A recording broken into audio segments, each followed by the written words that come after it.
요즘 취업 준비할 때 챗GPT 같은 AI를 활용해 자기소개서를 쓰는 분들 정말 많은데요. 이걸 모르시면 100% 서류에서 걸립니다. 오늘은 AI 자소서의 문제와 안 들키고 사용하는 방법에 대해 집중해 보려고 합니다. AI로 쓴 자소서의 문제는 뭐라고 생각하시나요? 바로 뻔한 글의 구조에 있습니다. 오늘 말씀드릴 것은 4가지입니다.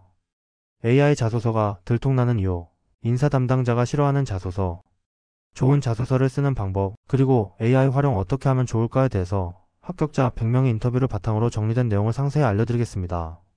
끝까지 보시면 서류 합격률이 80%까지 올라가니 마지막까지 집중해주세요. 먼저 AI 자소서가 들통나는 이유를 살펴보겠습니다. 많은 분들이 착각하는 게 있습니다. AI가 글을 더 논리적이고 세련되게 만들어주니까 오히려 합격률이 높을 거라는 기대인데요. 하지만 채용 담당자들은 이 글을 봤을 때 AI로 쓴 자소서는 같은 사람이 쓴 것처럼 보인다라는 문제입니다.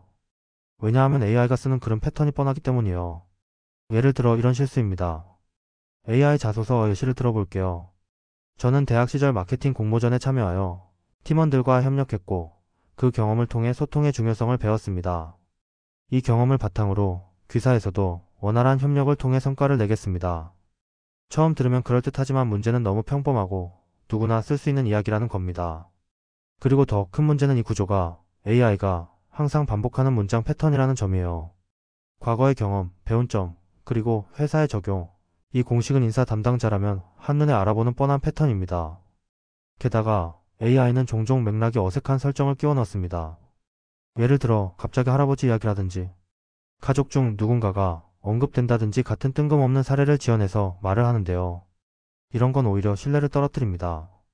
그럼 인사 담당자가 싫어하는 자소서 유형을 살펴보겠습니다. 인사 담당자들이 불합격 처리하는 AI로 작성된 자소서는 어떤 것일까요?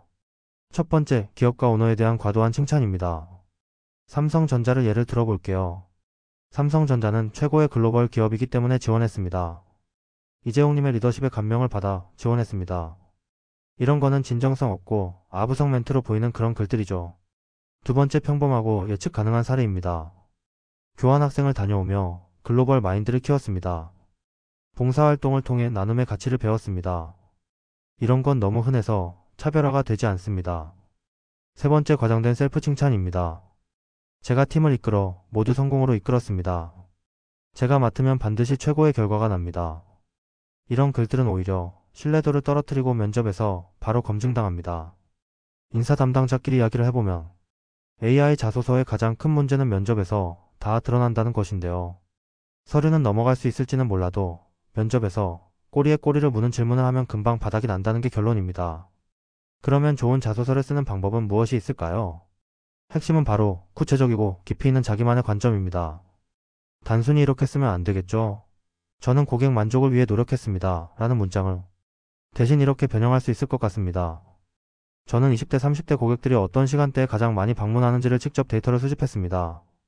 그 결과 점심 직후 유입이 가장 많다는 사실을 발견했고 이 시간대에 맞춰 프로모션을 집중적으로 진행하여 이벤트 참여를 25% 이상 끌어올릴 수 있었습니다. 차이를 느끼셨나요? 앞의 문장은 누구나 쓸 수 있는 추상적인 말이고 다음 문장은 구체적인 경험 데이터 결과가 들어가서 훨씬 설득력이 있습니다.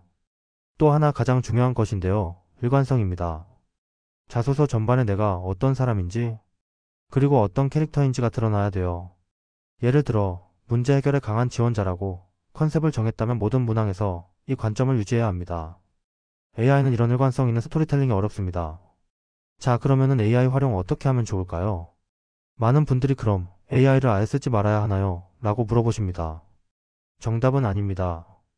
AI는 충분히 좋은 도구가 될 수 있습니다. 다만 쓰는 방법에 차이가 있어야 합니다. 첫 번째로 아이디어 수집용으로 활용하는 것입니다. 자소서를 쓰기 전 막막할 때 AI에게 질문을 던져보세요. 예를 들어 리더십을 보여줄 수 있는 경험을 예시로 알려줘라고 물어보는 것이죠. 그러면 AI가 아이디어를 제공하는데요. 내 경험과 맞는 것을 선별하고 나의 경험을 녹이는 것입니다. 두 번째는 키워드 뽑기와 구조 정리입니다. AI는 주요 키워드를 뽑는 데 강합니다.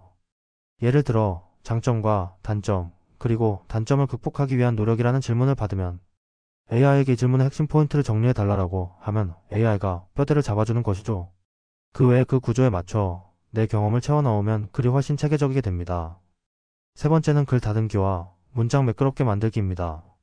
내가 쓴 글이 너무 투박하거나 좀 문장이 빠져 있을 때 AI에게 내 문장을 더 간결하게 다듬어 달라고 하면 훨씬 읽기 좋은 문장이 됩니다.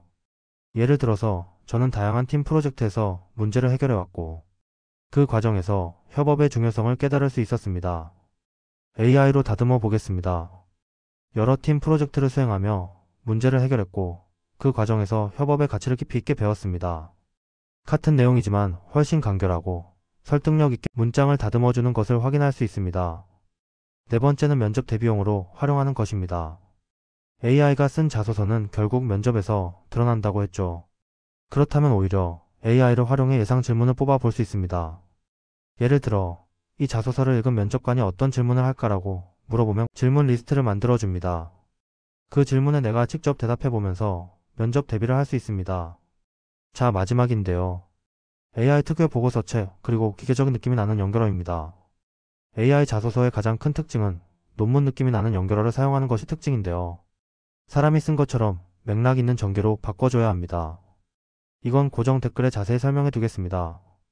고정 댓글을 확인해 주세요.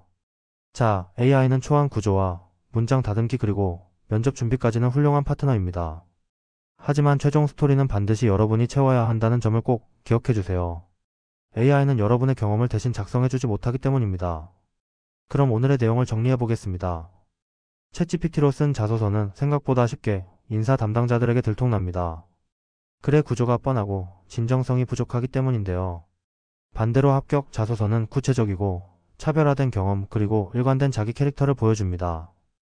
AI는 참고 도구일 뿐 최종 답안은 반드시 여러분의 손에서 나와야 합니다.